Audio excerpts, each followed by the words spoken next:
selamat datang di Jadi ASN bareng saya Nazla. Kali ini kita akan membahas materi peluang. Oke, kita langsung ke pembahasan. Nah, kali ini kita akan membahas tentang teori dari peluang.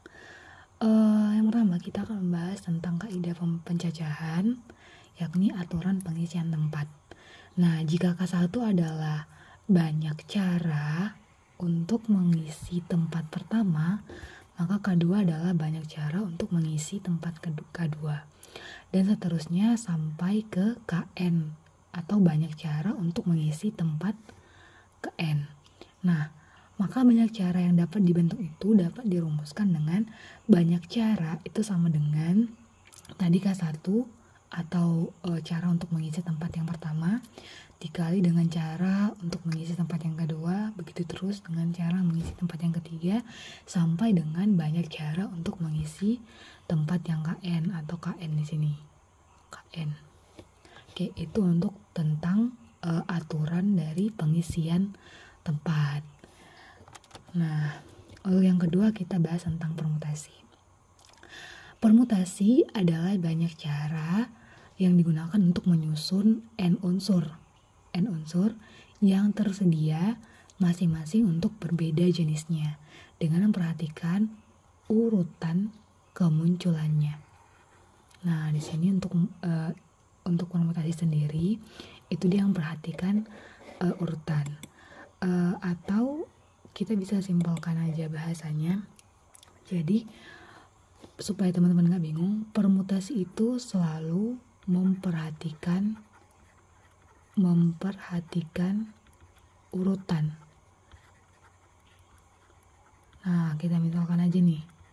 Misalkan AB itu tidak sama dengan BA. Nah, ini urutannya berbeda ya. AB itu tidak sama dengan BA. Itu untuk permutasi.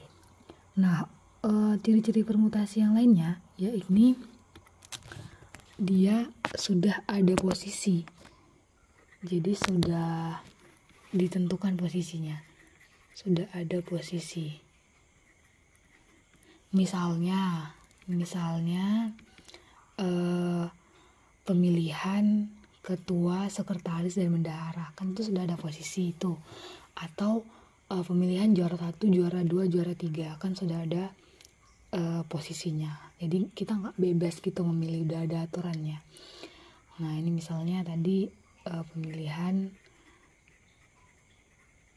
ketua kelas,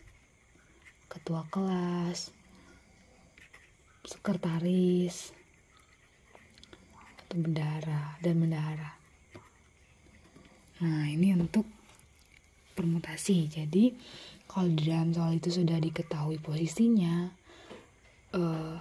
maka itu kita gunakan rumus dari permutasi.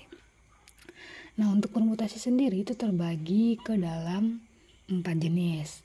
Yang pertama yakni permutasi n unsur yang terdiri dari n unsur. Biasanya kalau kita menggunakan rumus ini itu untuk dia duduk atau antrian. Nah, ini untuk antrian. Duduk yang sejajar ya, mendatar ya, antrian. Nah, ini biasa digunakan untuk antrian, jadi menyusun ke belakang gitu.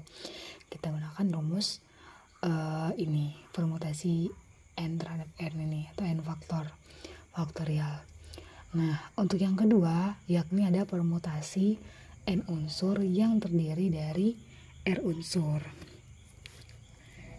Ini rumusnya kita gunakan permutasi n faktorial per n dikurang r faktorial, di mana n itu lebih besar sama dengan r. Oke, ini untuk tadi permutasi n unsur yang terdiri dari r unsur. Kita masuk ke jenis permutasi yang ketiga, yakni permutasi n unsur dengan beberapa unsur yang sama. Nah, kalau ini supaya teman-teman gak bingung, ini biasanya digunakan untuk pemilihan misalnya banyak kata matematika atau banyak kata yang biasa dan berhubungan dengan kata-kata nih, kelulusan gitu-gitu.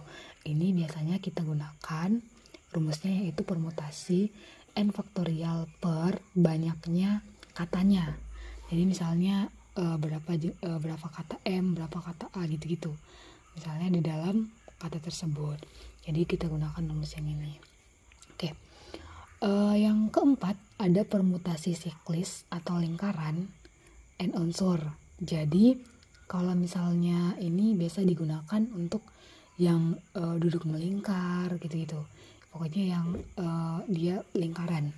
Maka kita gunakan rumusnya permutasi sama dengan n dikurang 1 faktorial. Jadi kita gunakan yang ini. Oke. Nah, kita masuk ke kombinasi. Jadi permutasi dan kombinasi ini sebenarnya nggak jauh beda ya. Itu sama-sama dengan pengertiannya adalah mencari banyak cara penyusunan dari n unsur. Jadi bedanya untuk tadi permutasi dia sudah ada ketentuannya. Jadi untuk kombinasi ini dia itu bebas atau AB tidak memperhatikan urutan. Jadi AB itu sama dengan BA. Oke, jadi biasanya ini digunakan dengan persalaman jabat tangan. Nah, kalau misalnya saya menyalam kamu, maka itu sama dengan kamu menyalam saya. Bedanya ini saya nyalam kamu duluan, sedangkan kamu atau sebaliknya kamu nyalam saya duluan, itu sama. Nah, ini biasanya untuk kombinasi. Oke, rumusnya untuk kombinasi ini kombinasi n dari r, ini bacanya gitu ya. Itu sama dengan n faktorial per r faktorial dalam kurung n dikurang r faktorial, di mana n itu lebih besar sama dengan r. Nah, contohnya yang pertama di sini, ini contoh untuk keseluruhan ya. Tentukan banyak cara menyusun huruf-huruf A, B, C dengan 2 unsur dalam satu variasi. Oke, tadi menyusun huruf kita gunakan permutasi ya. A, B, C itu N-nya sama dengan 3. Nah, ada 3 huruf. Dan R-nya 2 karena dia bilang 2 unsur. Satu variasi. Maka banyak caranya kita gunakan rumus permutasi. Permutasi 3 dari 2, yakni 3 faktorial per 3 dikurang 2 faktorial. Nah, kita dapat nanti hasilnya 6. Atau kalau kita jabarkan, ya seperti ini. AB, BA, AC, CA, BC, CB. Nah, ini untuk contoh yang pertama. Untuk contoh yang kedua, di sini tentukan banyak cara untuk menyusun huruf ABC dengan 2 unsur dalam satu variasi di mana urutannya tidak diperhatikan. Nah, kalau tidak memperhatikan urutan berarti dia menggunakan rumus kombinasi, jelas ya. Maka kita gunakan rumus kombinasi 3 dari 2. Nanti kita peroleh hasilnya adalah 3. Oke, kesimpulannya tadi ya udah dijabarkan di awal. Kalau permutasi itu AB itu tidak sama dengan BA. Sedangkan untuk kombinasi AB itu sama dengan BA. Gitu. Oke, teman-teman udah tahu ya bedanya permutasi dan kombinasi. Kemudian kita masuk ke peluang. Nah, untuk peluang yang pertama, peluang itu adalah kemungkinan terjadi.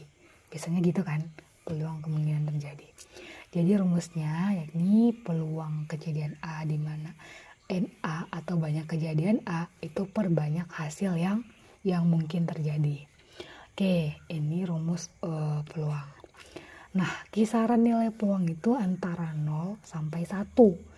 Jadi kalau misalnya peluangnya itu bernilai 0 berarti itu nggak mungkin terjadi atau mustahil terjadi. Misalnya contohnya peluang muncul dadu bermata 7 itu tidak mungkin terjadi gitu ya. Nah, itu misal contoh yang pertama. Nah, kalau misalnya peluangnya 1 artinya kejadian itu pasti terjadi. Nah, ini contohnya adalah peluang makhluk hidup akan mati. ya manusia pasti akan mati ya, maka kemungkinannya pasti 1 atau pasti terjadi. Itu 1 tuh kisaran nilai peluang. Nah, di sini ada peluang komplement. Teman-teman tahu ya, kata komplement itu berarti dia pelengkap. Jadi kalau misalnya kita misalkan ban mobil, kan dia itu berguna jika ada mobil. Jadi dia nggak bisa berguna sendiri. Jadi harus ada temannya yang dia sehingga membuatnya berguna. Sama juga dengan peluang ini.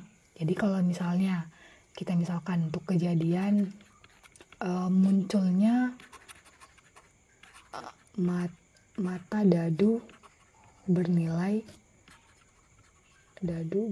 genap, maka komplimennya munculnya mata dadu bernilai ganjil, gitu-gitu. Nah, itu lawannya gitu ya kalau bahasa ininya. Atau misalnya munculnya mata dadu prima, angka prima, maka lawannya berarti munculnya mata dadu bukan angka prima. Itu untuk peluang komplement. Nah, yang keempat ada frekuensi harapan atau banyaknya hasil yang diharapkan dari beberapa kali percobaan. Jadi misalnya kita ada beberapa kali percobaan nih. Nah, ini frekuensi harapan kita kira-kira peluangnya berapa gitu yang mungkin terjadi. Misalnya peluang kamu nembak misalnya 50 perempuan. Nah, peluang kamu tinggal kita bagi 2, 50 bagi 2 berarti kemungkinan frekuensi harapannya ada 25. Jadi rumusnya frekuensi harapan di sini adalah peluang dikali N atau banyak percobaan. Gitu. Ini adalah frekuensi harapan. Makasih banyak udah nonton video ini. Semoga dapat bermanfaat bagi teman-teman untuk menjadi seorang ASN. Sampai jumpa di video selanjutnya di Jadi ASN.